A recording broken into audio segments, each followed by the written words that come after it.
संदर्भात आणखी काही महत्त्वाचे अपडेट आपल्याला जाणून घ्यायचे आहेत। आझाद मैदान परिसरातून आपला प्रतिनिधी मिकी घई आपल्या सोबत आहे।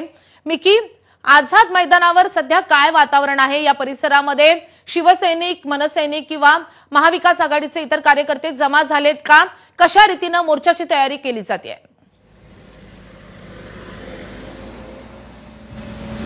अगदी माधवी, जर आता आपण बघितलं तर आझाद मैदानाच्या समोर जो रस्ता आहे जिथून या मोर्चाला सुरुवात होणार आहे, अर्थातच FC फॅशन स्ट्रीट, तिथून या मोर्चाला सुरुवात होणार आहे। आणि जर आपण बघितलं तर रस्त्याच्या दुतर्फा अशा पद्धतीने हे झेंडे लावण्यात आलेले आहेत। पक्षाचे मनसे असेल, उद्धव ठाकरेंची शिवसेना असेल आणि शरद पवार यांची राष्ट्रवादी असेल, मोठे मोठे बॅनर्स या ठिकाणी पाहायला मिळत आहेत। त्या बॅनरवरचा जर मजकूर आपण बघितला तर संविधान बचाओ, लोकशाही जगाव अशा पद्धतीने मजकूर या ठिकाणी आहे। आणि खरं तर हजारोच्या संख्येने लोकांना आवाहन करण्यात आलेलं आहे की तुम्ही या मोर्चामध्ये सहभागी व्हा।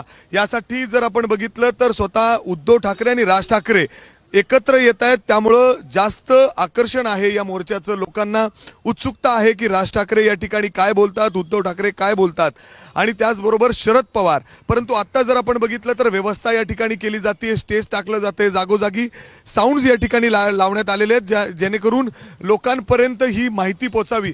सर्वसामान्य मुंबईकरांनी या मोर्चात सहभागी व्हावं यासाठी देखील आवाहन केलं जात आहे। आणि त्याचबरोबर आता जर मी तो रस्ता दाखवला तर तिथं पोलिसांचा कडेकोट बंदोबस्त देखील लावला जातोय आणि वेगवेगळी व्यवस्था या ठिकाणी केली जाते।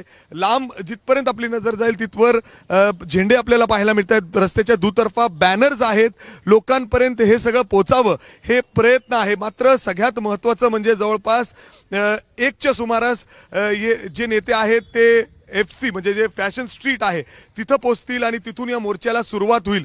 त्यापूर्वी ट्रायडन हॉटेलला त्या ठिकाणी एक बैठक देखील आयोजित करण्यात आलेली आहे। सगळे नेते त्या ठिकाणी बसून एक चर्चा देखील करणार आहेत, बैठक होणार आहेत। त्यापूर्वी जर आता आपण बघितलं तर या रस्त्यावर जिथून हा मोर्चा निघणार आहे म्हणजे BMC जे मुंबई महानगरपालिकेची मुख्य इमारत आहे त्याच्या समोर मोठं स्टेज टाकण्यात आलेलं आहे। इथं सगळ्या नेत्यांचे भाषणं होणार आहेत।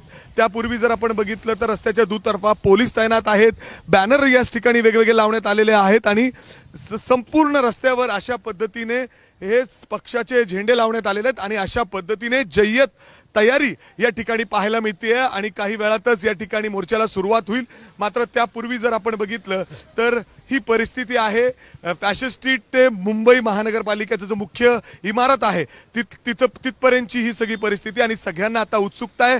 त्यात राज ठाकरे हे दादरहून इथपर्यंत तर ट्रेननी प्रवास करून येणार आहे आणि त्यामुळे हजारो कार्यकर्ते रेल्वे स्टेशनवर देखील त्या ठिकाणी जमलेले आहेत आणि त्यामुळे आता सध्या या मोर्चामध्ये नक्की काय होतं या मोर्चा संदर्भातले अपडेट आपल्याला जाणून घ्यायचेच आहेत।